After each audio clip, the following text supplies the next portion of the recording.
আলফাডাঙ্গা সরকারি কলেজ ক্যাম্পাসে ছাত্রদের আনন্দ মিছিল। আলফাডাঙ্গা প্রতিনিধি কবির হোসেনের পাঠানো প্রতিবেদনে থাকছে বিস্তারিত। ফরিদপুরের আলফাডাঙ্গা সরকারি কলেজ ক্যাম্পাসে ছাত্রদের আনন্দ মিছিল অনুষ্ঠিত হয়েছে।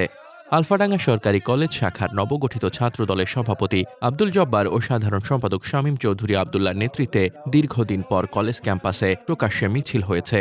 ৫ মার্চ বুধবার দুপুরে মিছিলটি নিয়ে প্রধান ফটকের সামনে থেকে শুরু করে কলেজ ক্যাম্পাসের প্রধান সড়ক ঘুরে শহীদ মিনারে সমবেত হয়।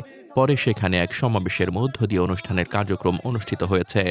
এ সময় সমাবেশে বক্তব্য দেন ফরিদপুর জেলা ছাত্রদলের যুগ্ম সাধারণ সম্পাদক নিয়ামত হাসান পারভেজ, উপজেলা যুবদলের যুগ্ম আহ্বায়ক লিটন মোল্লা, উপজেলা যুবদলের সদস্য সচিব রাকিবুল ইসলাম, উপজেলা স্বেচ্ছাসেবক দলের সদস্য সচিব আমির হোসেন, কলেজ শাখা ছাত্রদলের সিনিয়র সহ সভাপতি তাইব হাসান শাকিল, সহ সভাপতি মাজেদুল হক, মুমিনুল বারী রিফাত, সিনিয়র যুগ্ম সাধারণ সম্পাদক তুহিন হোসেন সাগর, সাংগঠনিক সম্পাদক মোহাম্মদ সাজিম, প্রচার সম্পাদক বরকত সর্দার, ক্রীড়া সম্পাদক তারেক হোসেন শাহেদ ও সামাজিক যোগাযোগ মাধ্যম সম্পাদক মোহাম্মদ সজল শেখ প্রমুখ।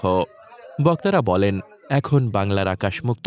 মুক্তিযুদ্ধের পর আবারও এদেশ স্বাধীন হল। দেশ এখন গণতান্ত্রিক পরিবেশের দিকে হাঁটতে শুরু করেছে।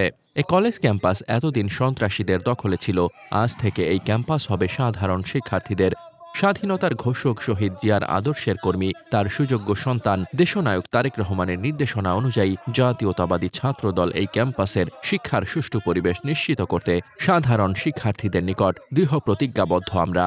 এরপর ছাত্রদলের কলেজ শাখার নেতৃবৃন্দের সাথে কলেজের অধ্যক্ষ প্রফেসর মোহাম্মদ আব্দুল মান্নানের সঙ্গে সৌজন্য সাক্ষাৎ করেন। মোহাম্মদ শামীম রেজা, দৈনিক খোলা চোখ।